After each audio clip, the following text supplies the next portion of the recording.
Praise the Lord, सबको जय मसीह की। परमेश्वर आप सबको बहुत बहुत आशीष दे। मैं आज काफ़ी दिन के बाद फुल वीडियो में आ रहा हूँ।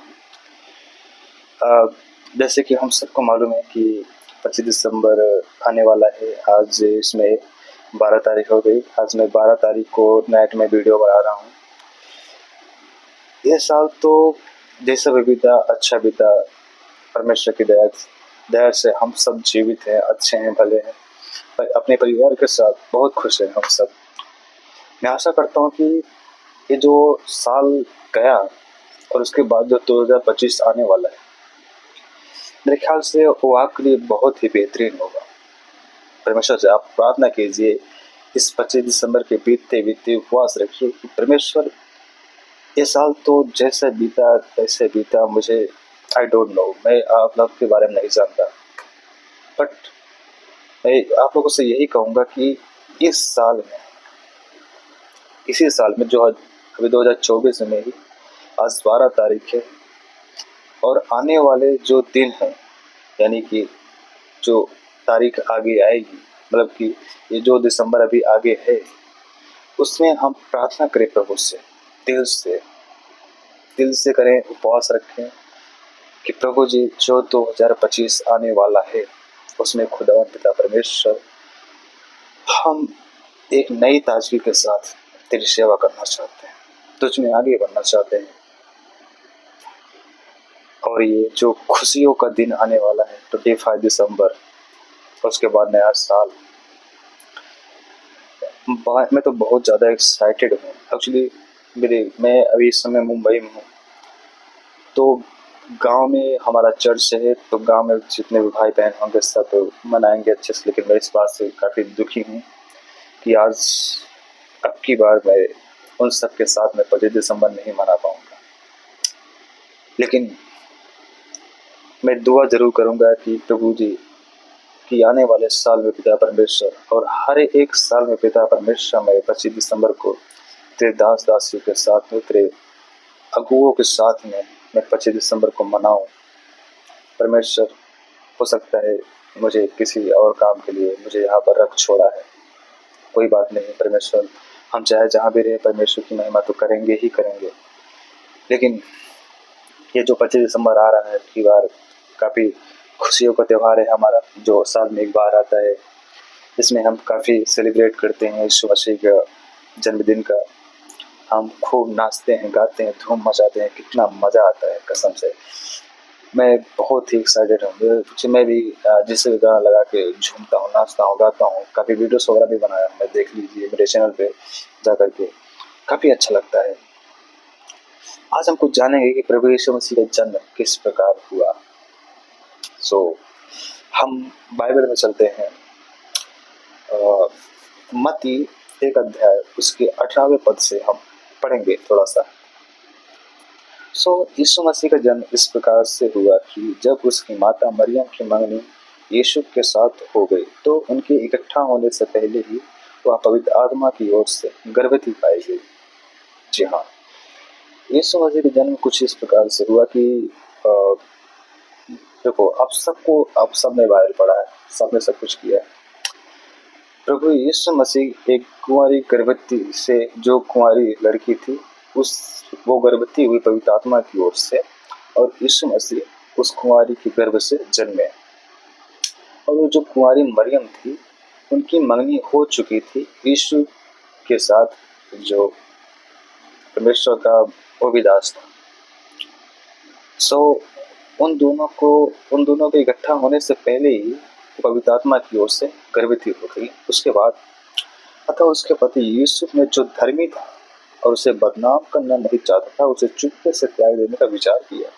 कि देखो, यूसुफ के मन में एक दूसरा एक ख्याल आता है, मतलब हम दोनों इकट्ठे नहीं हुए, और वो लड़की जिससे मैं शादी करना चाहता हूँ वो गर्भवती है। सचमुच कोई भी लड़का हो या कोई भी लड़का हो, जब ये सुनेगा कि अरे हम दोनों इकट्ठे भी नहीं हुए, अभी हमारी मंगनी ही हुई है, और जिस लड़की से मैं शादी करना चाहता हूँ वो गर्भवती है, और एक बार तो उसको शॉर्ट लगेगा ही भाई। तो हाँ, इस मन में क्या सोचा, वो धर्मी था, और उसने सोचा कि मैं उस लड़की क्यों बदनाम करूँ, मैं उसको चुपके से त्याग दूँ कि सॉरी, अच्छा हुआ मुझे पता चल गया। मैं आपसे शादी नहीं कर सकता। उसके बाद जब ये इन बातों को सोच में ही था यूसुफ, जब वह इन बातों की सोच में ही था, तो प्रभु का स्वर्गदूत उसे स्वप्न में दिखाई देकर कहने लगा। यानी कि जब इन सब बातों को सोच में था, मतलब कब था, यानी कि वो रात में था और वो सो रहा था। उसके बाद यहाँ पर लिखा हुआ कि जब इन बातों को सोच में ही था, तो प्रभु का स्वर्गदूत उसे स्वप्न में दिखाई दिया। यानी कि वो सो रहा था, तो स्वप्न में उसे स्वर्गदूत दिखाई देकर कहने लगा, हे यीशु, दाऊद की संतान, तू अपनी पत्नी मरियम को अपने यहाँ ले आने से मत डर, क्योंकि जो उसके गर्भ में है वह पवित्र आत्मा की ओर से है। एक स्वर्गदूत यीशु के सपने में दिखाई दिया और उसको क्लियर किया कि हे यीशु, जिस लड़की से तेरी शादी हो रही है, वो लड़की पवित्र आत्मा की ओर से गर्भवती है, न कि किसी लड़के या व्यभिचार की वजह से। इस बात को स्वर्गदूत ने यीशु के मन में जो बात थी उसको क्लियर किया। उसके बाद वह स्वर्गदूत उसको बोलता है कि वह एक पुत्र जनेगी और उसका नाम यीशु रखना, क्योंकि वह अपने लोगों का उनके पापों से उद्धार करेगा। इतनी बात यीशु को स्वर्गदूत ने कहा, और यह सब इसलिए हुआ कि जो वचन प्रभु ने भविष्यवक्ता के द्वारा कहा था वह पूरा हो। जो पहले भविष्यवाणियां हुई थी वह पूरी हो। देखो, एक कुमारी गर्भवती होगी और एक पुत्र जनेगी और उसका नाम इमानुएल रखा जाएगा, जिसका अर्थ है परमेश्वर हमारे साथ है। तब यीशु ने जिससे जाकर प्रभु के दूत की आज्ञा के अनुसार अपनी पत्नी को अपने यहाँ ले आया। यानी कि जब यीशु नींद से जागा तो अपने काफी विचार किया होगा। इसके बाद सोचा समझा, उसके बाद सारी क्लियर हो गई है कि परमेश्वर के स्वरूप में सब कुछ क्लियर कर दिया।